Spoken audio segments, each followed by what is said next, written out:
you really hate Sean Combs. Why would they be thinking that? Because of the things that you post on Instagram, Yeah, because of the... Look at this. And let's stop for a second and do say that I hated him enough to hire his kids. And we've never done anything to each other. So it's just competitive energy and things that you say about other artists while you're in hip-hop culture. You guys don't need to worry about me getting revenge from Diddy. I've got 3 moves that make sure he'll never be able to come after me or my family. First, I personally reached out to the victims' legal teams. The real reason he's not getting out is those buried cases behind the scenes. I provided legal funding for 7 victims who had been silent for years and brought in the top criminal attorneys in the country. Second, I bought up every potential post-release business deal he had lined up. I planned this 2 years in advance, so by the time he got sentenced and still had hope of getting out, every partner had already cut ties with him. I know he's still in there fantasizing about a comeback, but the truth is, he's never come. We're losing. Netflix releasing never-before-seen video of Sean Diddy Combs filmed just days before his arrest on charges of sex trafficking and racketeering in 2024. The footage is part of a 4-part docuseries, Sean Combs: The Reckoning, premiering Tuesday. How did you get that footage of Diddy? I figure most journalists would not disclose their sources. Does he know y'all have this in the doc? I would doubt he knows. So when this airs, that'll be the first time that his legal team, Diddy, that everybody knows that this footage is now seeing the light of day. Perhaps. Combs' team firing back in a statement to NBC News, saying the Netflix so-called documentary is a shameful hit piece and that they relied on stolen footage that was never authorized for release. His team sending a cease and desist to Netflix. You didn't realize on Monday that every word that you said was going to be in The speaker explains that his tension with Sean Diddy Combs came from competitive energy and comments made about other artists. He says their relationship was never based on a direct personal incident, but rather on the things said and posted within hip-hop culture. And laughing and joking with each other. Then over the years, I see them giving garden parties. You understand what I'm saying? You could tell that the people in power had gave that ring to Diddy, and Jay was next in line. So to separate him, when in fact they may be two of the same, but because Jay-Z is low-key, that low-key sneaky shit, and Diddy is, and was, rambunctious, just out with it. It don't mean that they not two of the same. One just a little quieter with his shit. What happened at the basketball game? When they ran into, you guys ran into Jay-Z? They were just talking. They was talking amongst each other about their little white girls. They little skinny white girls. And I mean, did Diddy always say negative things about Jay around you? The time he was trying to get Ja Rule to go at Jay, yeah,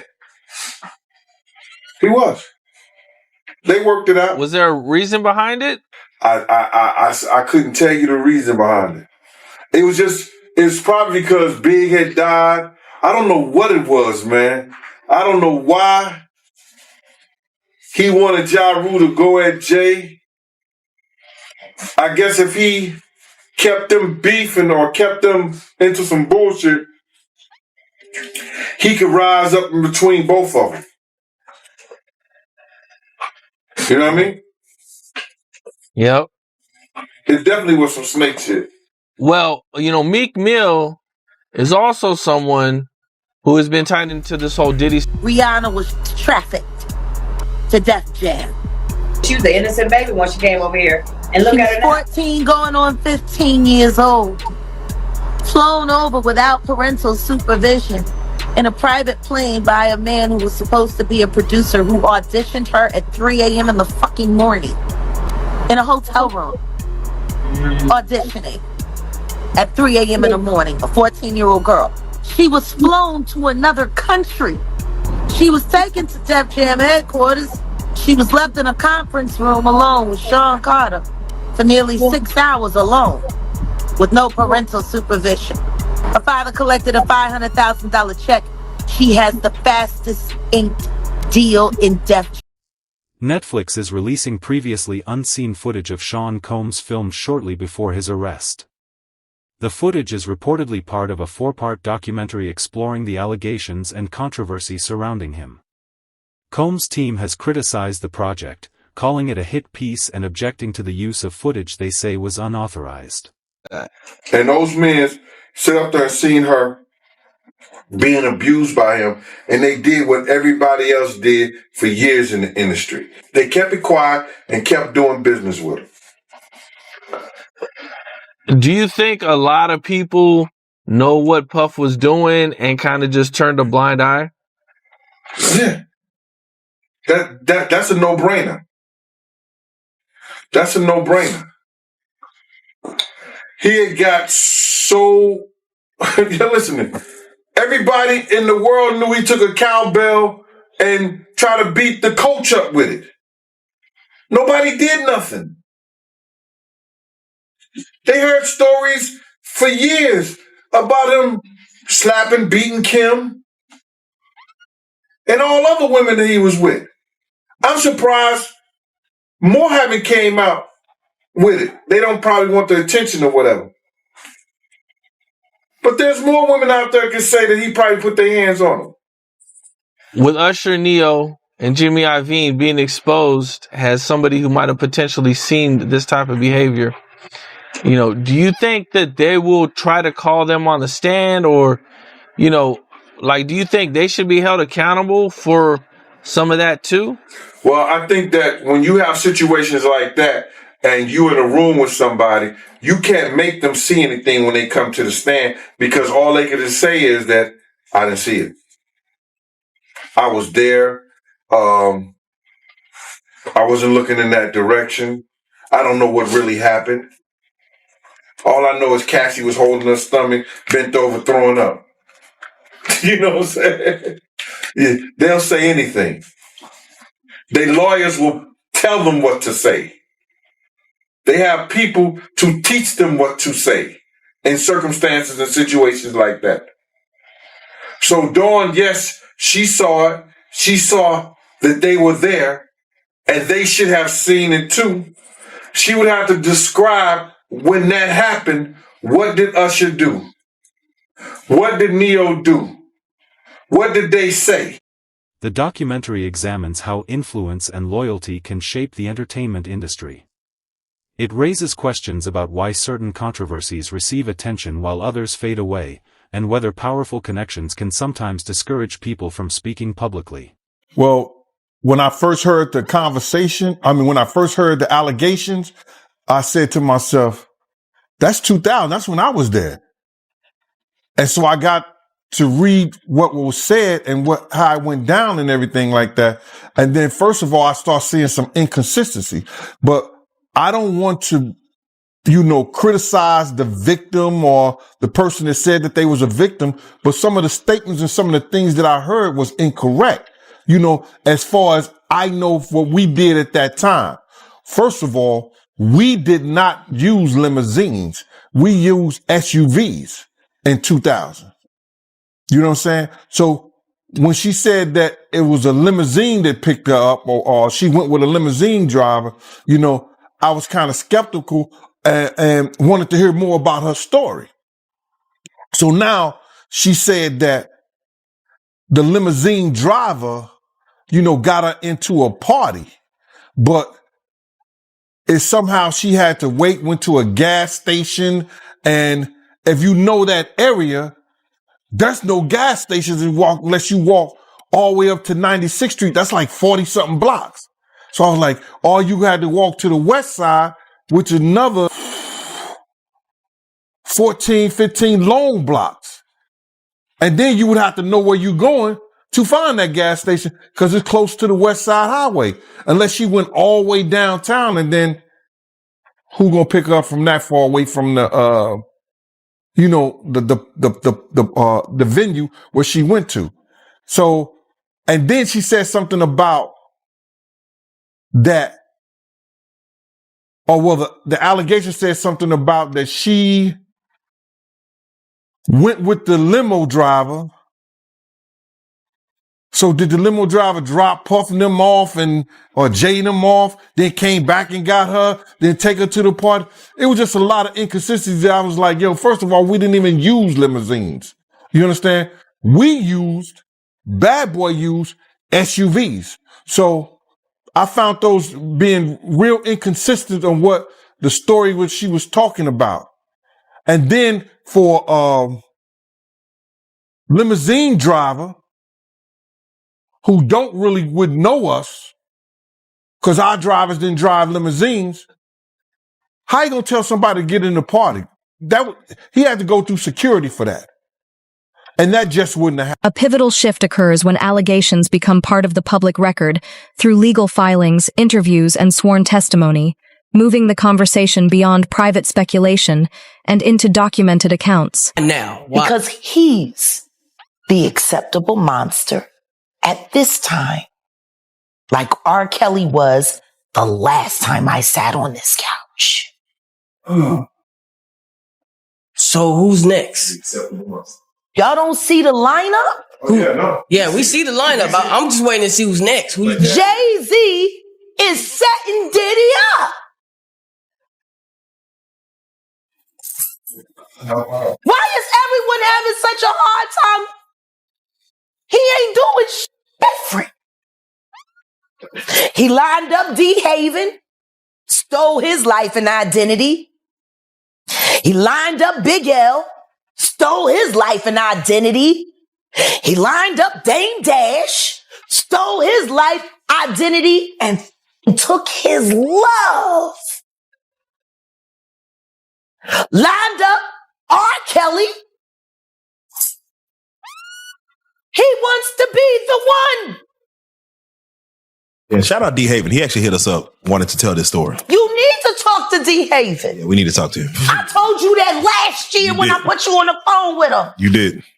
I want you to think about this. Allegedly, Sean Carter is responsible for enacting Hype Williams to put Aaliyah on a faulty plane to move her out the way as punishment for rejecting him, and so he could level up Beyonce, who was struggling.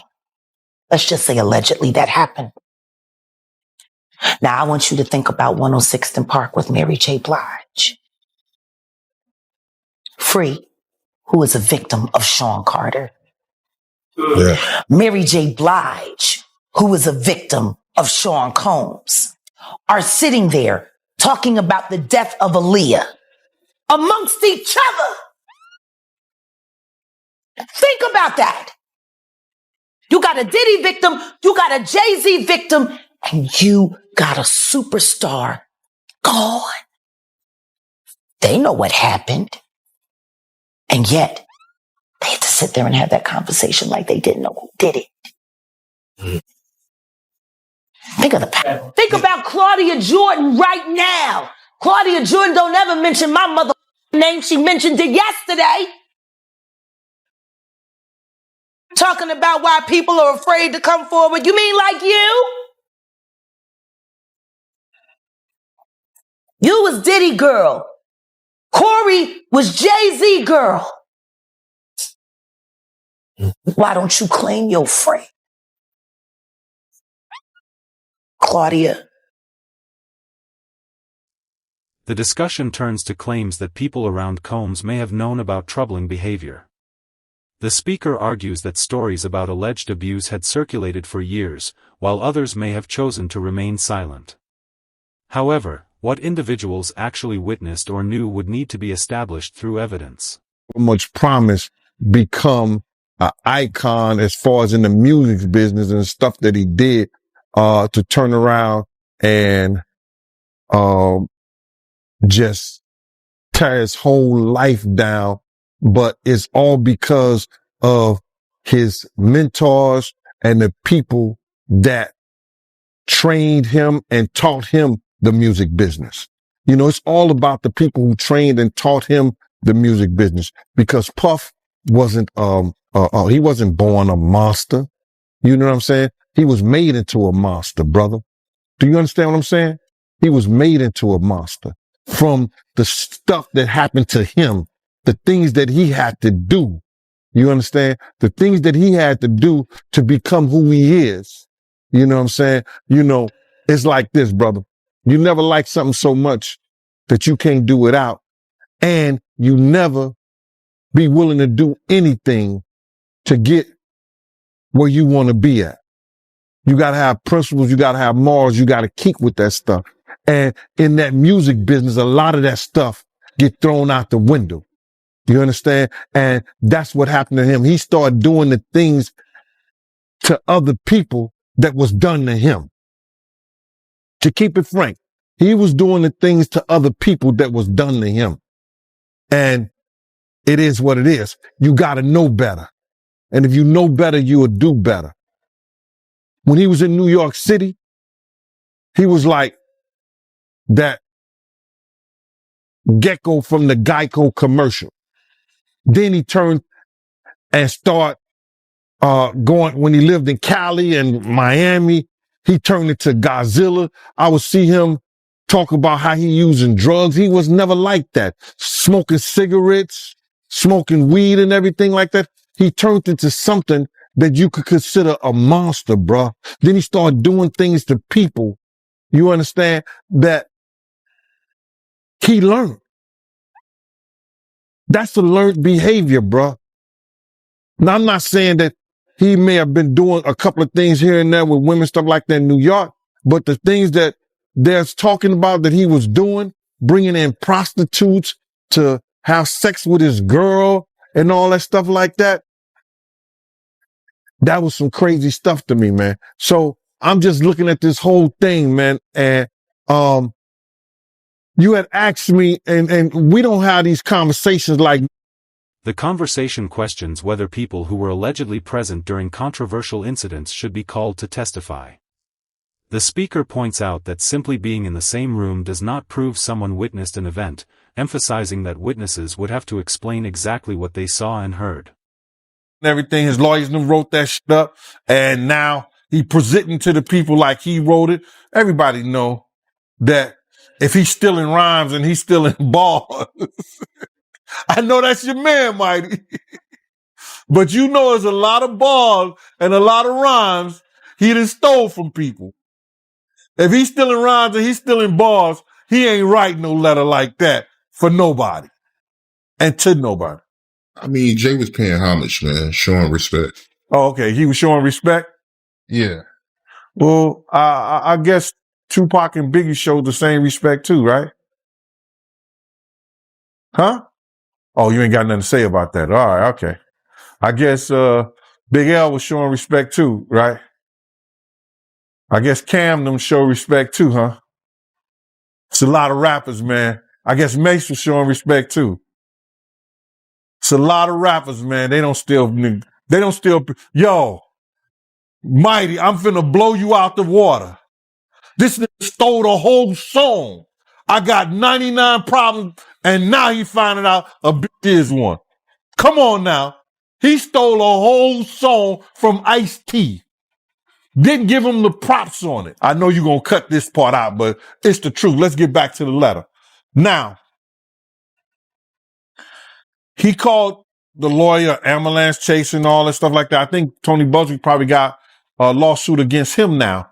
You understand?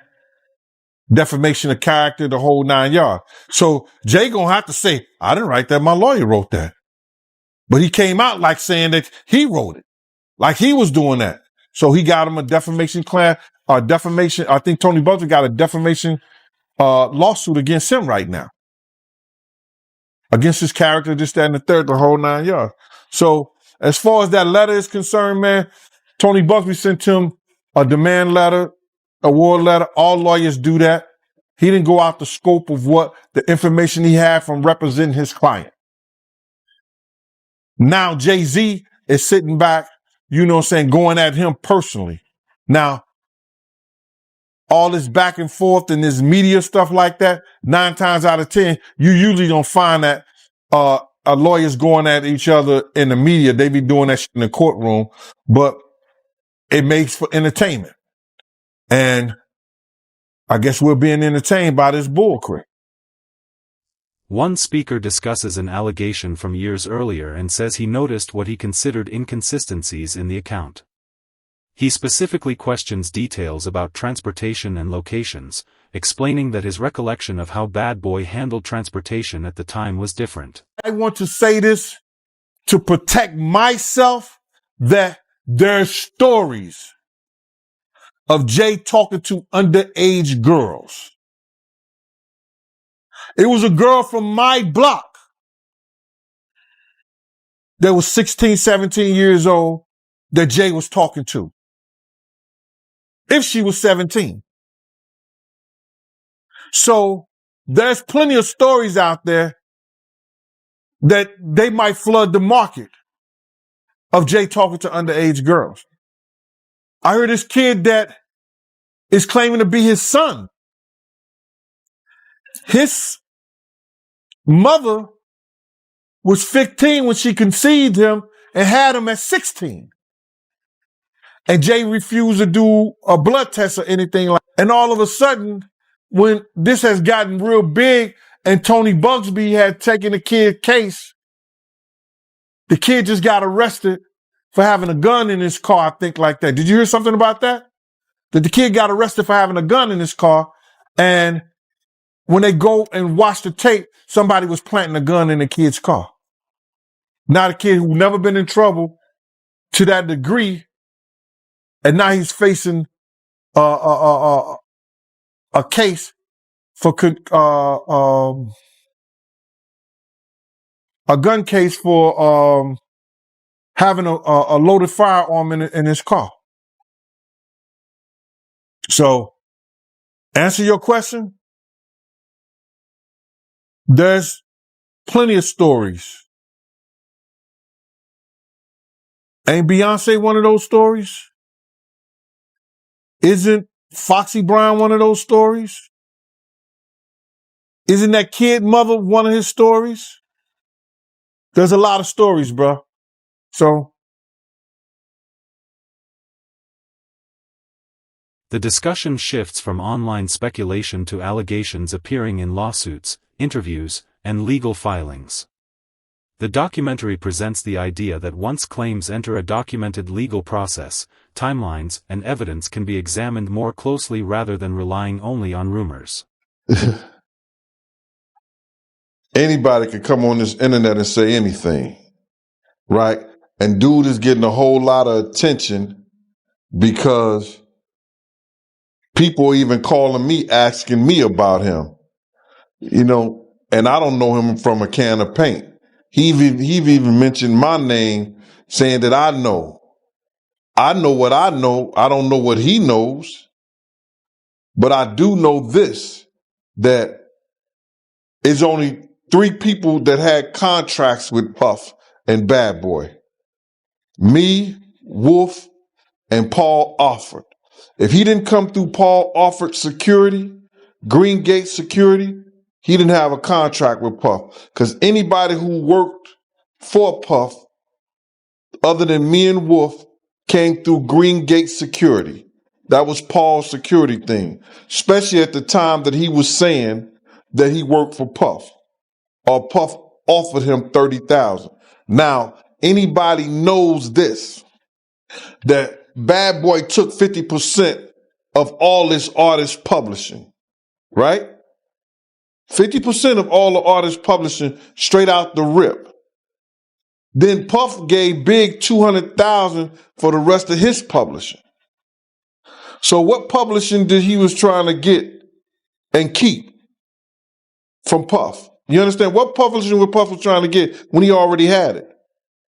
He had already paid for it. What part of the catalog was he talking about? I don't understand that. And then he said that Puff offered him $30,000. I can't say he lied, but I can say that he wasn't a part of bad boy security that I know. I knew everybody who worked during them days. You understand? And I don't know dude from a can of paint. So whoever this Uncle Ron dude is, he's a liar then. He's a fraud. Is he a fraud? Bruh, he's what he is. He wasn't part of our security that I knew of. Not at that time. The speaker reflects on how a powerful career can be affected when serious allegations emerge. He argues that success and influence do not remove the need for principles, morals, and accountability, while the documentary examines how public legacies can change under intense scrutiny. I'm gonna tell you the song she should have remade. It's a hit. It would have done great for her. She should have tried it on. Tammy Wynette. Classic. Stand by your man. Don't act like you don't know that. Remake that. Stand by that. That's a real country hit. Jolene, nice. But it has a ring to it. Stand by your man. Yeah. Whoops you and disrespects you with other like Kathy Coriana White. All right, well, let's do it like who was this. actually carrying his baby while you was spanking it. Yeah. Why your husband don't want to put his seed inside of you? He put it in everybody else.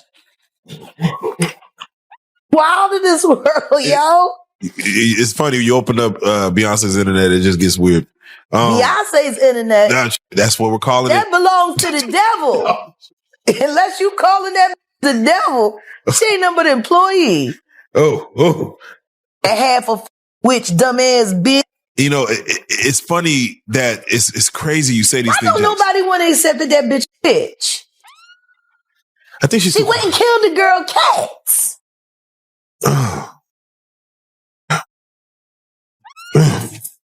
Okay. A girl went to court and charged her with extreme witchcraft.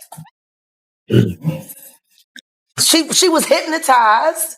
She was drunk. Beyonce came and she was in there eating on her and shit while she was asleep. You know, snacking on his bitch, killing people cats.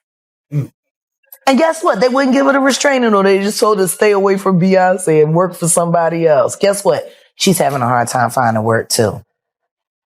Which is interesting because she's a brilliant musician. And she was trained at the esteemed Berklee College of Music. Handpicked by my very good friend, Terry Lynn Carrington, Dr. Terry Lynn Carrington, who put together Beyonce's entire female band, which was Matthew Knowles' idea because he couldn't get Beyonce to stop people. Guess you didn't know your daughter well enough because she just started f***ing all the girls. Impulse control issues? I don't know. Okay, I'm saying, Sean Carter, you're a piece of shit. Taking Pimp C wasn't bad enough. You just want to go down there and you want to just remove all of the balls from every real gangster. The documentary ultimately emphasizes an important distinction. Accountability does not automatically mean assuming someone is guilty. The focus should remain on evidence, transparency, and allowing legal and investigative processes to determine what actually happened.